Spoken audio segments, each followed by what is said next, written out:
been sucked into various YouTube channels recently, and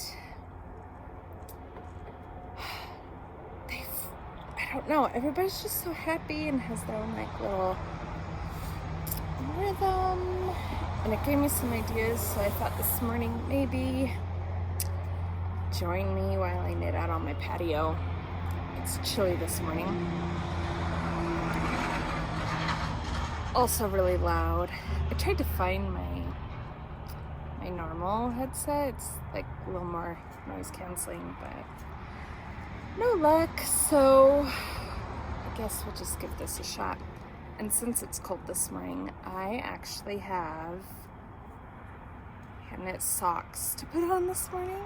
I dislike wearing socks. I am barefoot as much of the year as possible, and that includes socks, but I love to knit them. So while I was looking for the socks I wanted this morning, totally preparing for this moment, I thought I'd grab my two favorite pairs to show you guys. So first there's this pair. Oh, you can actually see, like, this is super true to color. Yay for early morning light. I think this was just a basic pattern from the looks of it.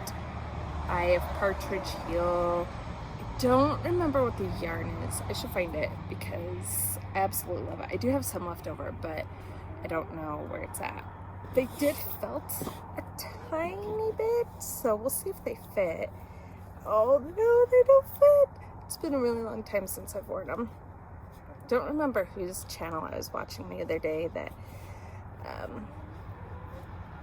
had me thinking about my own hand knit socks, but dang it, I think they're too small. I guess I'll show you my other favorite pair. This one is my own pattern-ish, maybe? I don't know. But this is out of hand spun that I did forever ago. My favorite hat is actually also in this yarn. One of my favorite details. Okay, first off, yep, you can see it. There's like coppery Angelina bits in it. I think it was Angelina. I'll have to find that. I'll have to look it up. I got the fiber. Yeah, it's so hot this morning. Off of Etsy, and the toe on these are so perfectly rounded, partially because of how I pace my decreases. I mean, it does kind of come to a point, but also partially because I put my decreases on the top and the bottom of the toe. That seems to help kind of keep it in shape a little bit more. All right, I have one of each on. We'll see which one keeps my foot warmer. Hand spun or slightly felted. I think it's a slightly felted so far, but they're both, I'm gonna hold my foot up to the camera. It's gonna look so bizarre. But they're both ankle socks. One odd thing to record for the sole purpose of putting on the internet. All right, we're done with socks because now I'm just being weird. Let's see what else. I don't know what everybody drinks. I have a very poorly made London Fog this morning, and I say poorly made because there's a coffee shop near me that makes them. They're not super common. Well, okay, that's not entirely true. They're pretty common in my area, but it's like kind of hit or miss. Pseudo common, I guess. But they... Where can I put my two back?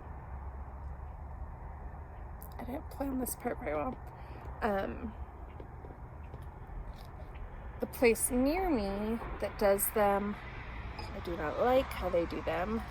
They always ask me questions that make me think they don't actually know what it is. Gosh dang it, I just broke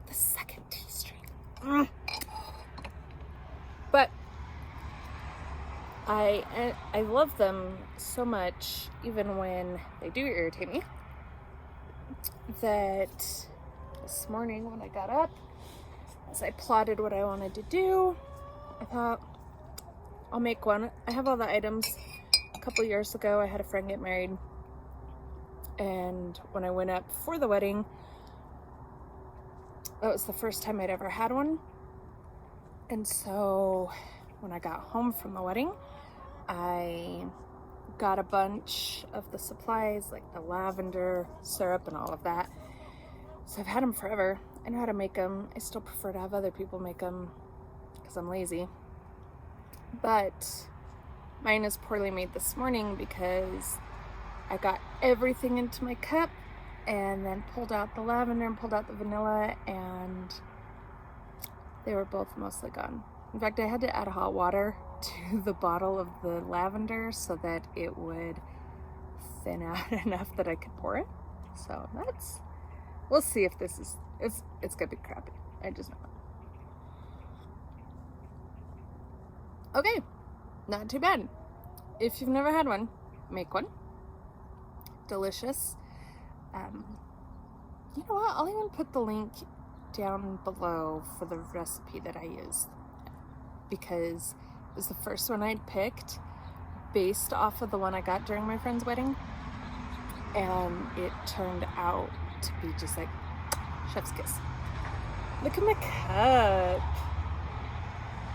Isn't it so cool?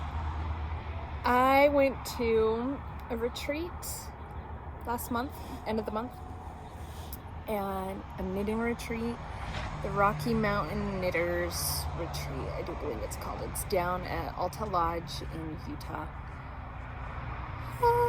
Like, I heard angels singing to me. It's absolutely fabulous. You just go and knit. There's no planned events. There's meal times. There's a like marketplace sort of thing, but there's no classes, there's no like events. Just go and you knit for the whole weekend. I didn't go the whole time. I was there one day short. It starts on a Thursday and goes till Sunday, and it's all inclusive. The food, my God, the food, it was just, I think I was there maybe 6 hours before I was like, yeah, I'm coming back next year. But this was the swag. Everybody got one, and that looks like a paint chip, but it's not. It's like a coloring in the glaze. Everybody got a different one. There were some really gorgeous blue ones that were more like short and rounded.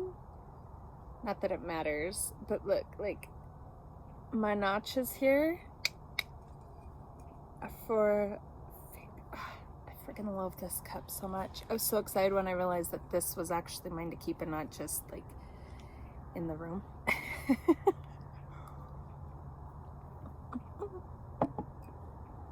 All right, moving on. I found some needles when I went looking for my other earpiece.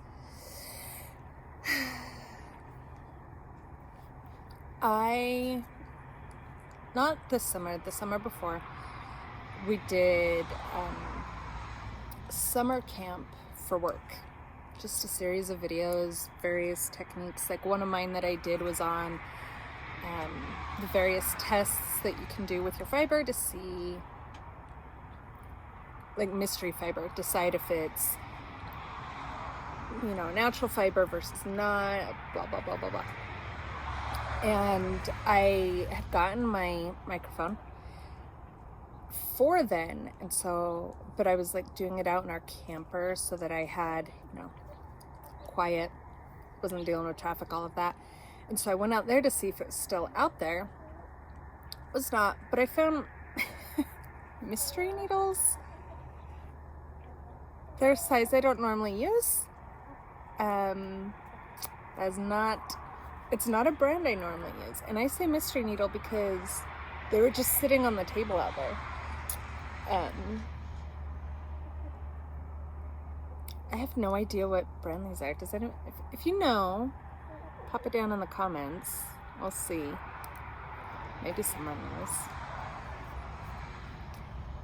What else do I have? Oh, my hat pattern is ready to test. This is just one of the many crowns. There's 4 crowns on it. That's really kind of hard to show.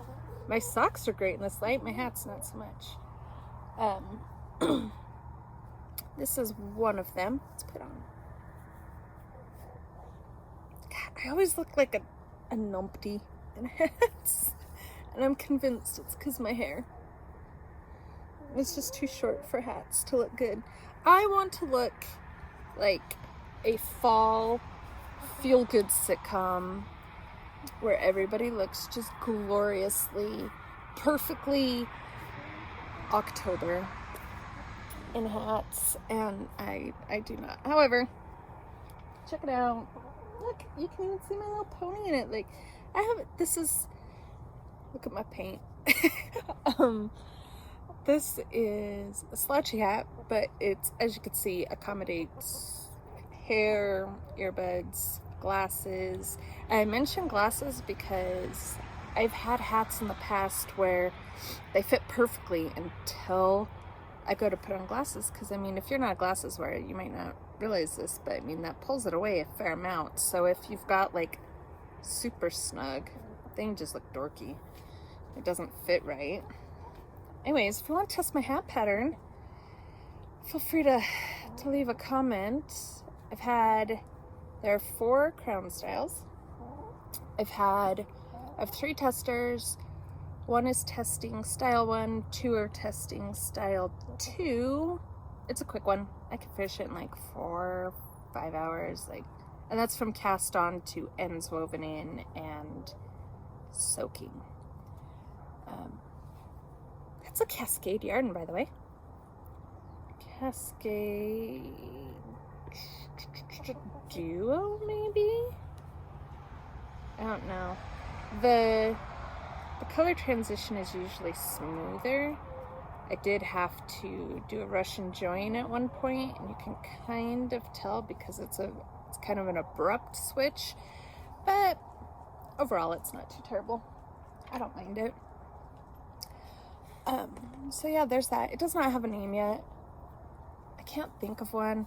I had one originally, and then, I'm not gonna lie, the queen died and put a kink in my hat name and plans, because the one I had initially thought of that just like made me chuckle kind of now sounds like a nod to the monarchy, and it's definitely not that, and I don't want it to be that, so now I need to come up with a different one. It's not going well. It's kind of difficult.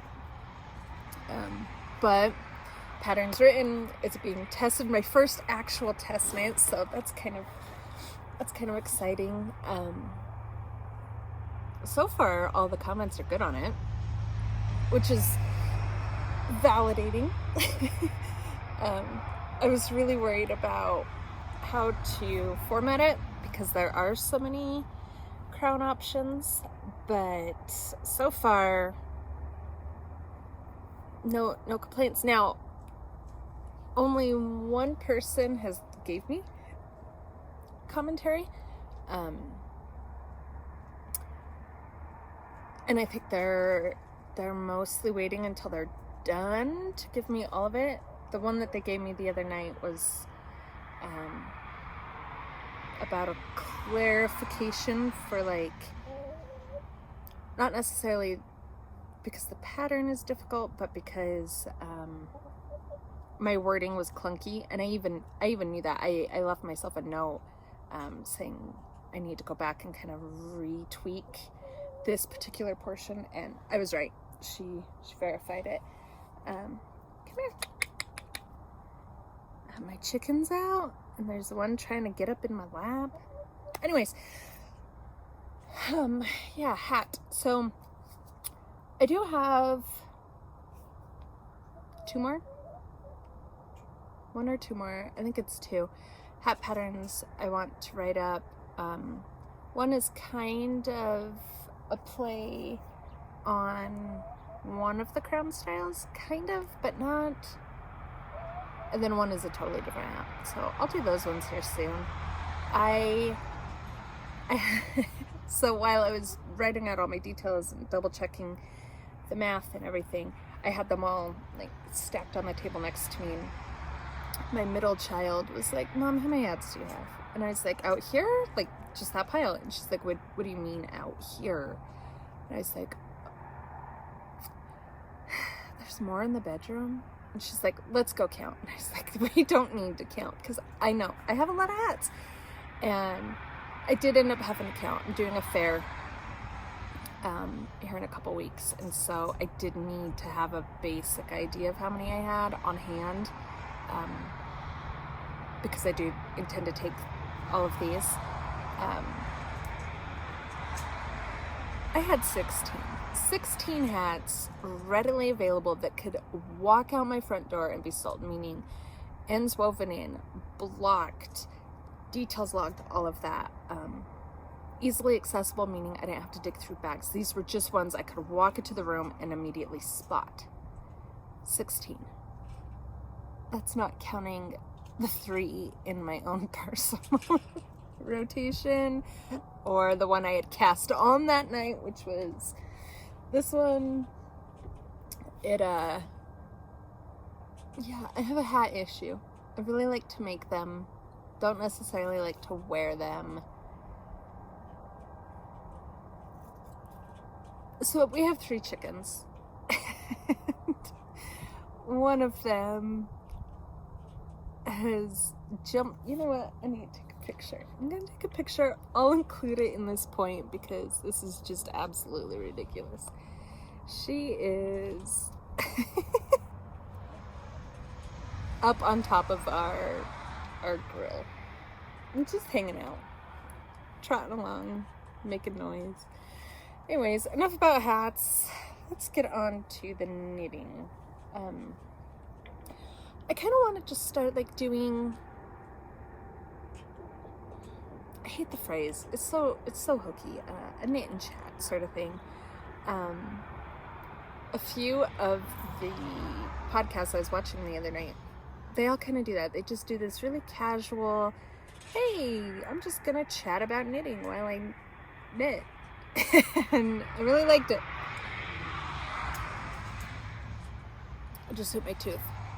I really liked it. Like, it was kind of neat to see how everybody works. I host a knitting group every week, and I'm so used to how those people interact while they knit that, you know, it's not really, I don't notice their little quirks and stuff anymore. So it's just kind of nice to see how other people do it.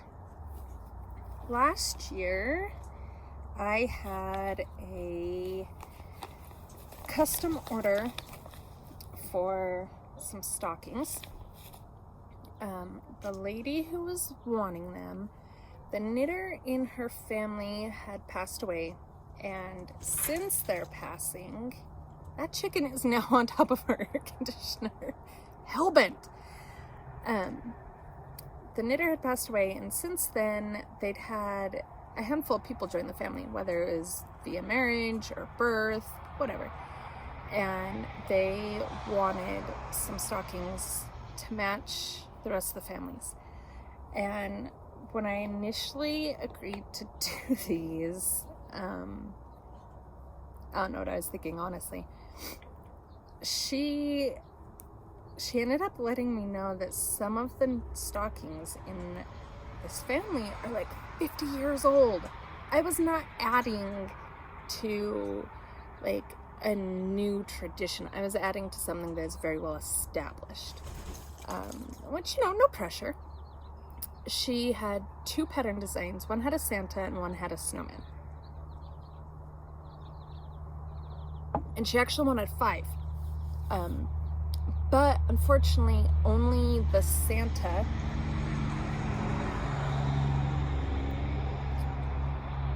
I live in the country, which is great.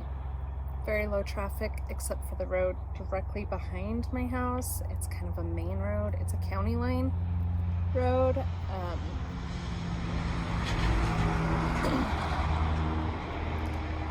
And it is the main path for a lot of the trucks that go through here. We're agricultural as well, so farmers' fields, all of that. So we get all of the like big produce trucks.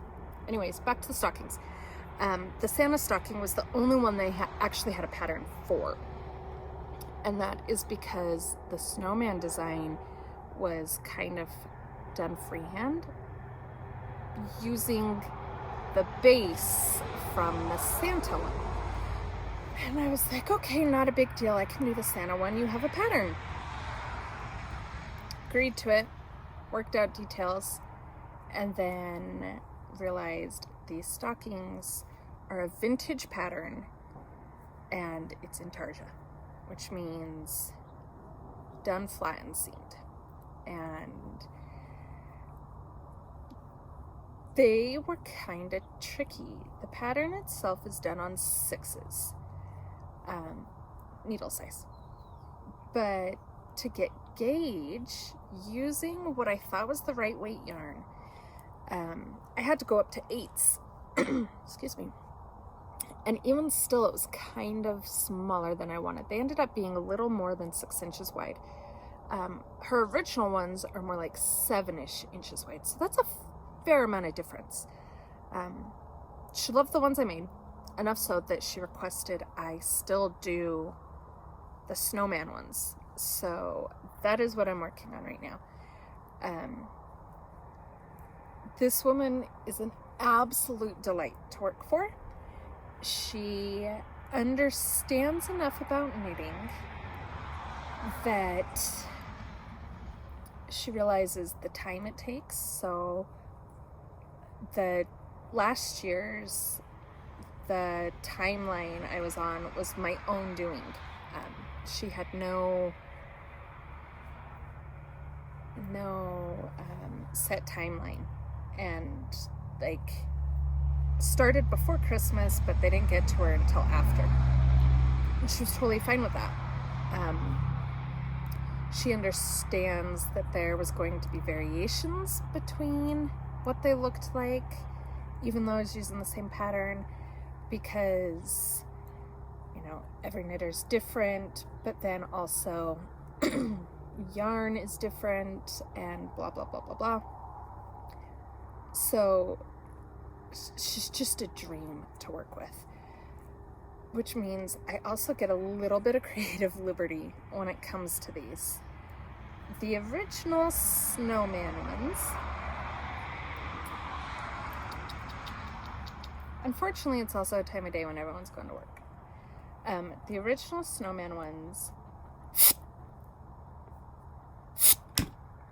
there's a cat, and it's going for my chickens. 2 seconds. Woo. Exciting morning at my house. The original snowman ones, and I'll show you here in just a second.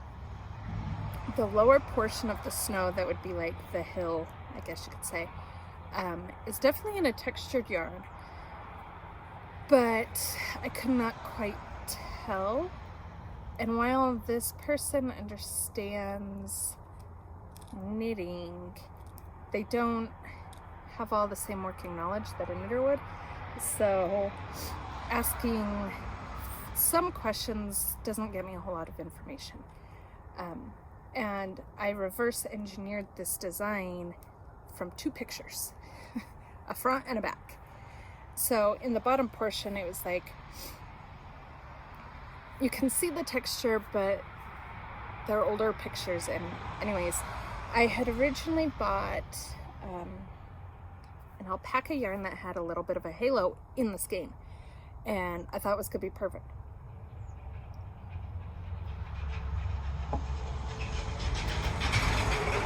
I've gotta stop doing this inside. But once knit, the halo just kind of disappeared, like surprising amount, and I was really bummed.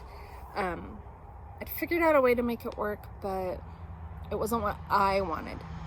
And I had sent her a picture. I've already completed one stocking, and the first one has the alpaca, and I'd sent her a picture and she loved it. She was fine with it, but it just wasn't what I wanted. And I had to retweak my design a little bit because I realized there was a discrepancy in the pattern, and I wanted it to be as exact to what I was seeing in the pictures as possible. This family takes amazing care of these things. Like, I want these to be as spot on as possible because these are a big deal for this family.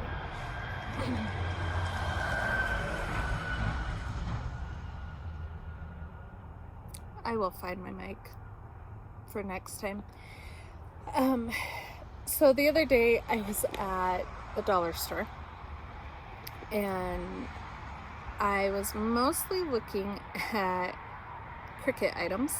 I don't know if you know this, but dollar store has plenty of vinyl, faux leather, transfer tape, all of that. So go check it out. The vinyl is on the thinner side, so if you have a machine where you can adjust your cut settings, do so, but so far I've not had a single problem with it. And as I walked down the aisle, there's some misplaced Christmas novelty yarn, and I say Christmas like that because I think they only think it's Christmas because it was red, white, and green. Anyways, it was eyelash yarn. And so I got some because I was like, that's perfect snow. And it gives way more of the textured look than the alpaca does. I was uncertain about it last night. When I first took a picture to show a friend, it had like maybe this much of it done, and I was like, oh my gosh, this is so much better. And then I got to this point because I just completed row 73 out of 84. And so I get to this part and I was like, I am not certain on that anymore. So I sent the woman a picture and I was like, hey, here's another option. What do you think? And she likes it, so I'll continue on with it. I do need to get more. My local store only had 2 skeins of it, and they are not big.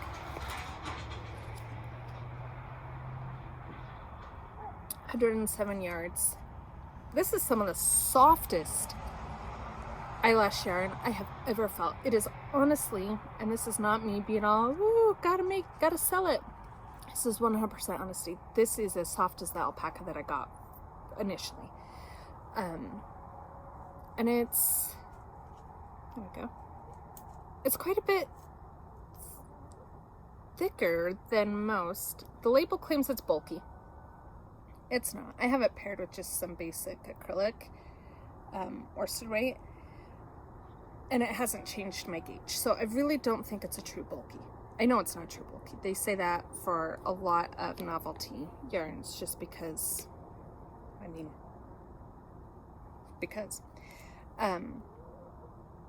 so knitting this part is so soft. It's so much fun. I will undo, I've already seamed the first one, unfortunately. I say unfortunately because now I have to undo it all. And rework this portion of the pattern, which won't be too terrible. Actually, you know what I might be able to do? I wonder if I could just cut off lengths and like weave it in so it's sitting on top, almost like a duplicate stitch, but not, because I wouldn't want to do that much extra. That would make for really dense fabric. Maybe I won't have to. I'll have to play around with it and see. Anyways, this is the design.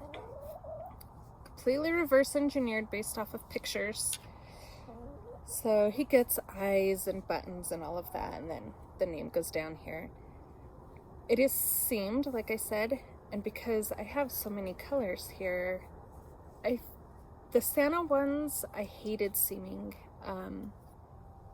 Intarsia is not my favorite skill at all. Seaming I just don't do a whole lot of, so I was kind of dreading it. And because there's so many colors, I seam each section in the matching color.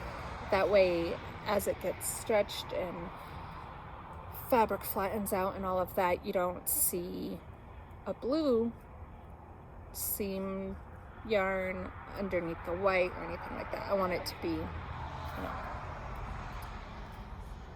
nice to look at the end. These ones are not terrible. Like, I actually really enjoyed it, which kind of surprised me. The Santa ones I did not enjoy, but I think that was more because I was frustrated with the process, and now that I've done a couple, it doesn't bother me as much.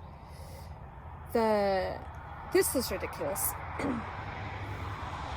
My traffic noises are ridiculous. Look at that. That is some good color lines. Like, look at that. It's just like, bam, smooth. Another chef's kiss for today. I do write down my note real quick. I do like, and this is gonna sound so ridiculous, I really like weaving in intarsia ends. Not a super huge fan of the process of weaving intarsia, but I enjoy weaving in those ends. Partially because when you do, the way you close up your intarsia gap, because anytime you add a new color, you've got a gap, right? The way you end up doing it, you here's your gap. Let's say your yarn end is here. You take it and you loop it up through and then down in the direction. You basically create another stitch. Not as in like an increase, but kind of like a filler stitch. I don't know how, I'm explaining it terribly. But it closes that hole up in the most, I don't know, it's kind of like magic. It's ridiculous. I realize this. I'm waxing poetic about intarsia weaving ends. I don't know. Anyways, they're going fairly quick. Even as I sit here and prattle, they're going fairly quick. The first one, well, no, I'm not even going to tell you how much time. Because the first one I had to also create the chart as I kind of went. And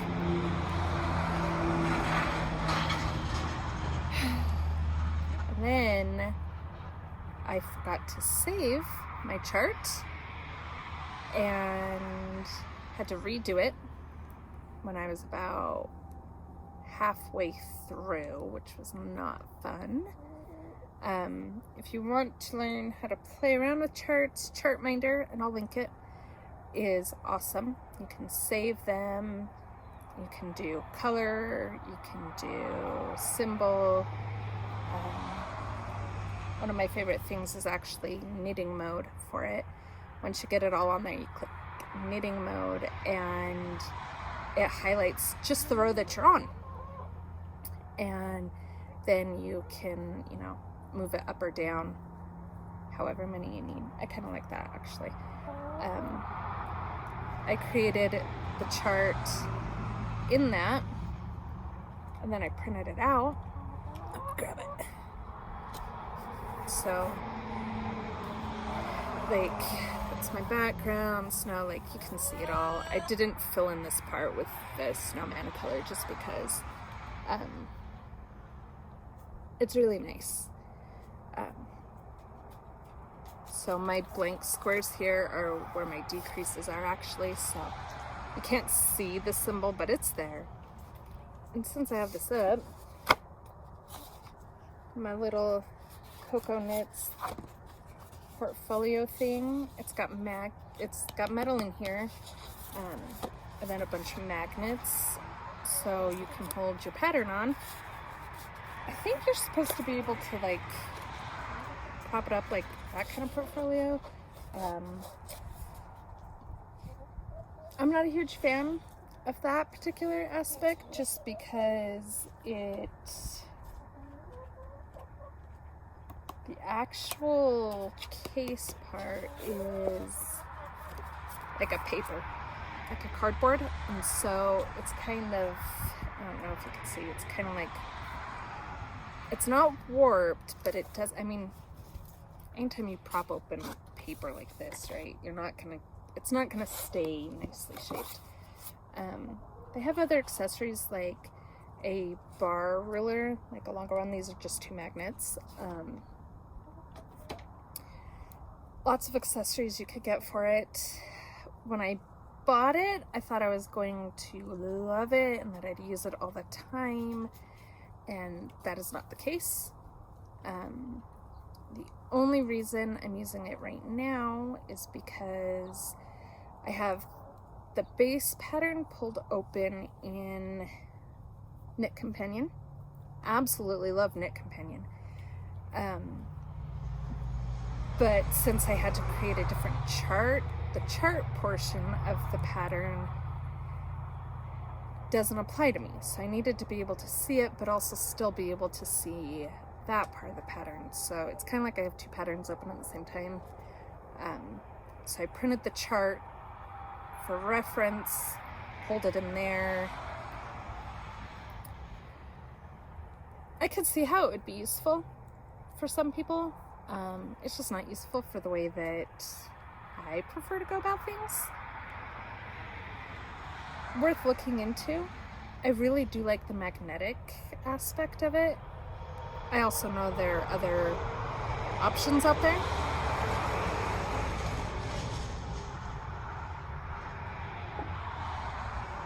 I really like to do these outside. I swear to you, every time I give you one of these outside, it is just loud as could be. So yeah, I don't know. If you like it, tell me about it. Tell me how you use it. And tell me how to love it more. Or tell me why you don't love it. I don't know. I want your opinions. Since this is a vintage pattern, vintage patterns have been on my mind a lot lately. I've been working on a vintage sweater for a little while now. The pattern itself is not hard. I've had to tweak it.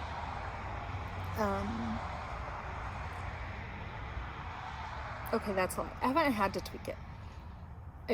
I've altered it to be in the round because it's got lace in the body, and I don't like to seam lace. And then I also had to adjust the gauge because it's not for me, it's for somebody else. So had to adjust it to their measurements, and have to keep track. All of that. If you've never knit from a vintage pattern, you might not know, but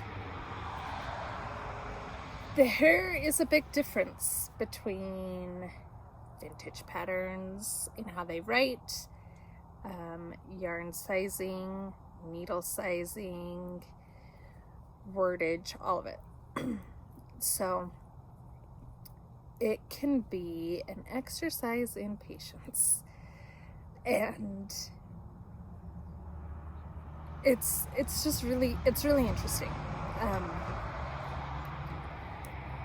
So the other night when I was on YouTube falling down the knitting rabbit hole, I found a couple podcasters who do vintage knitting. And one of them I'm absolutely in love with, Retro Claude, and I will link to her channel below. Absolutely love her. I watched all of her knitting videos over the next couple days because she does sew. So she doesn't have as many knitting ones. I think she had 14, I think. They're not super long. I think mine is going to be longer at this point. I should wrap this up. Anyways, she kind of goes on in one of them to explain a bit about them. She's referencing a particular sweater that has kind of become the go-to for the 1940s style, and she kind of explains how to figure out the timeline based on wording and paper and all of that, if you didn't know. And she does cover this. Wool and paper, stuff like that, was actually rationed during the war. Red Cross and their whole knitting for the war effort, they actually ended up getting priority on all the wool that was available, because, you know, it's just, all of that was either hard to get because supply or because of what it took to transport it, blah blah blah blah blah. So if you like a little bit of nerdiness to your knitting, you should look in at all the vintage knitters here on YouTube. The amount of information is just, it's impressive, and the people who put that much effort into it, it's impressive. There are some people out there who will take a vintage pattern, and when I say vintage, guys, I'm not talking like the 60s, which I think this stocking pattern is from. I'm talking pre-war and during, so like you're really working with a completely different set of everything. There's some people who will take those kind of patterns and modernize them. You still get the same pattern, but you get current wording, as accurate as possible yarn weights. A lot of vintage patterns use a 3-ply, which is just not as big of a thing now. A true 3-ply, that is. Which is unfortunate. A 3-ply is a truly rounded yarn,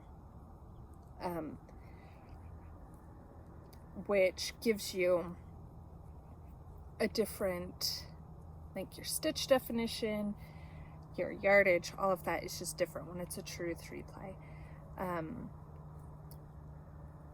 Anything less than that is like kind of a flatter yarn. Anything more than that is like, I don't know, 3-ply is a beast of its own. It's really kind of fascinating how it all works out, but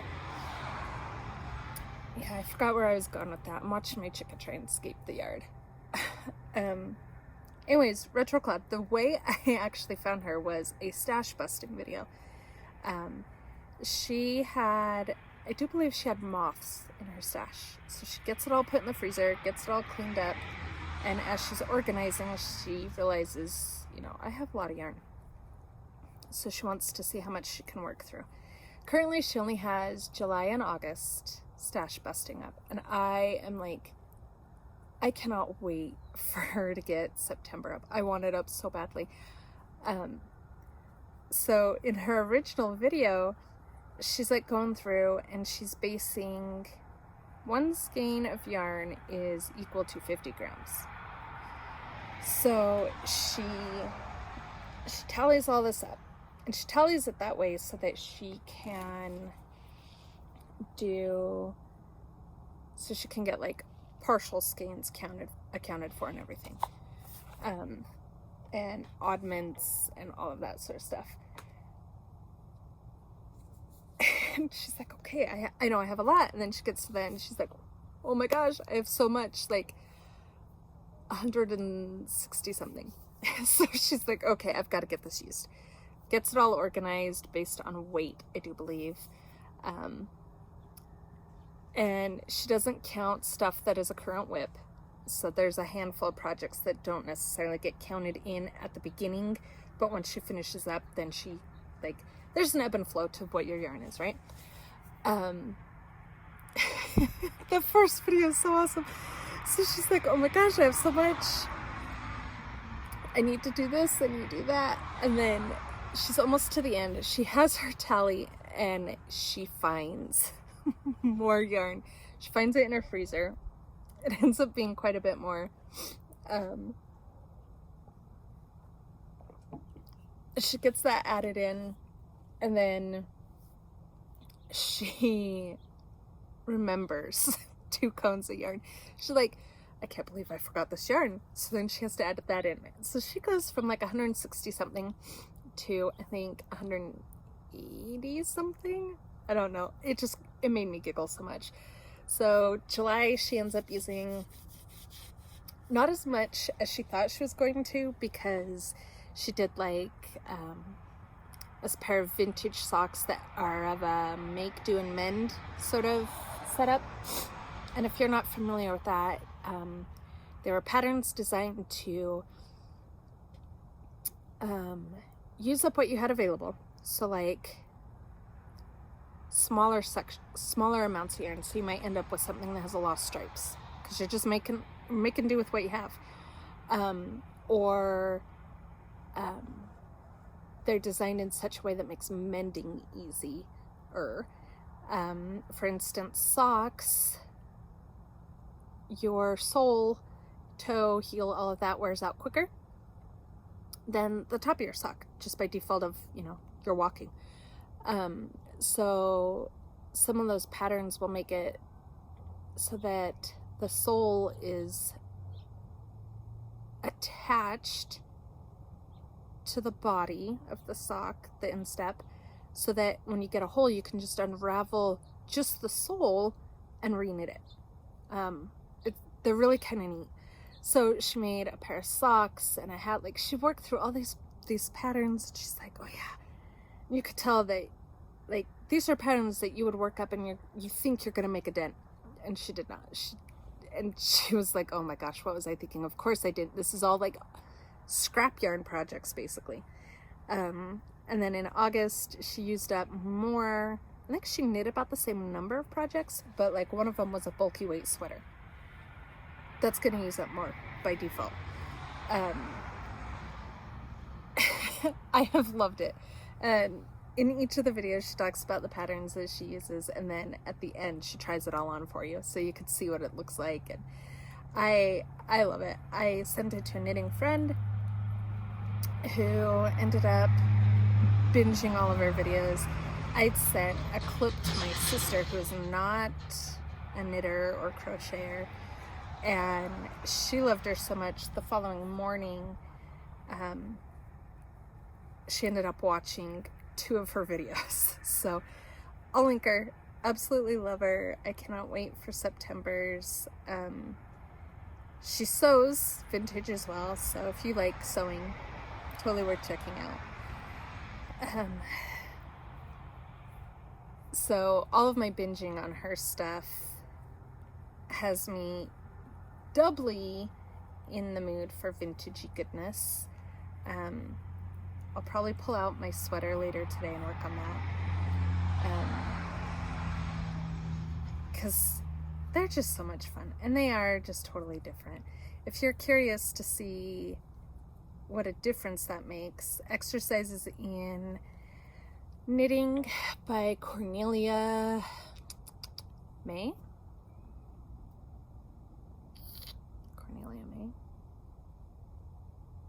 I think. Anyways, that's from the 1800s.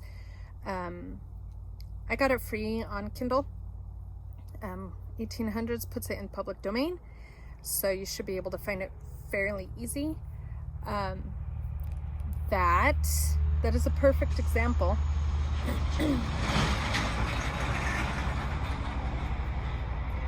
of the differences or to show how, good grief,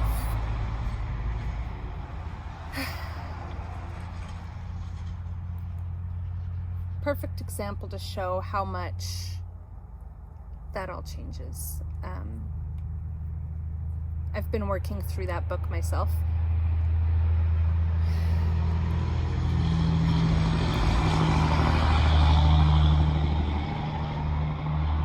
I should drive out to my mom's house next time. She doesn't live too far from me, and do this in her yard.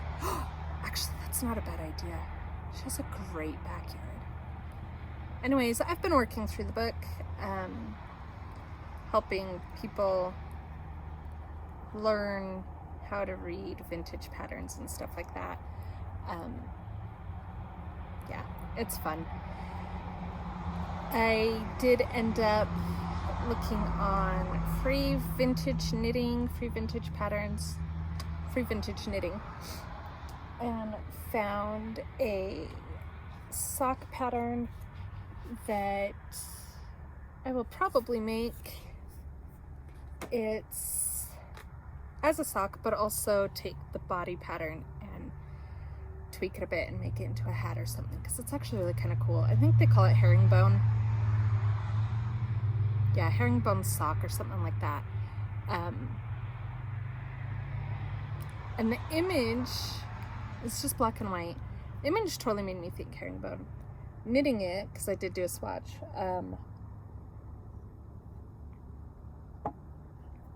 not so much.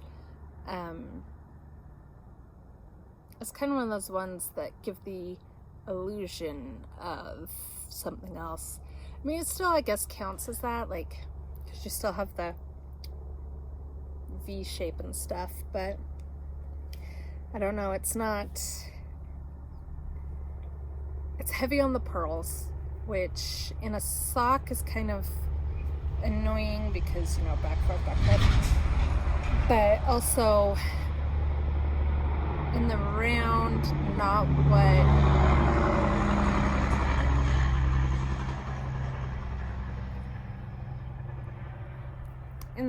what I would have expected for a herringbone. I don't know. Maybe I don't know what I'm talking about on this one.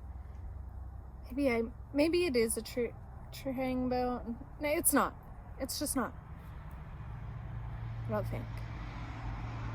I don't know. Need to play around with it some more. But this is going on an hour. Traffic's picking up.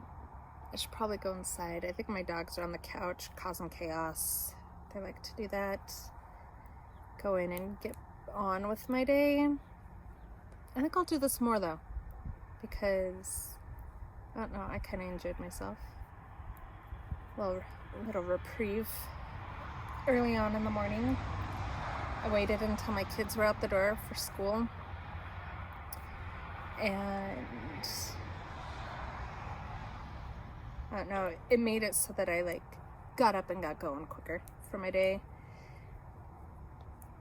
Or not necessarily got up and go quicker, but more I had a task to do, and so like more motivated to be productive in my day. There we go. So maybe I'll do this more often. Oh, there's one thing I do want to start doing, because I saw it in a couple. And this is what actually led me down the rabbit hole the other night. Unpopular opinions. I watched a few of them the other night, and some of these opinions are not so unpopular based on how many people had like the exact same one. Like, a fair amount of people dislike double points. A fair amount of people think mohair is the worst thing ever. Like, they're not so uncommon or unpopular, which really makes the fandom behind it, like the people who are die-hard Magic Loop only, for instance, I kind of think maybe they're in the minority now, because man, a lot of these people just hate it.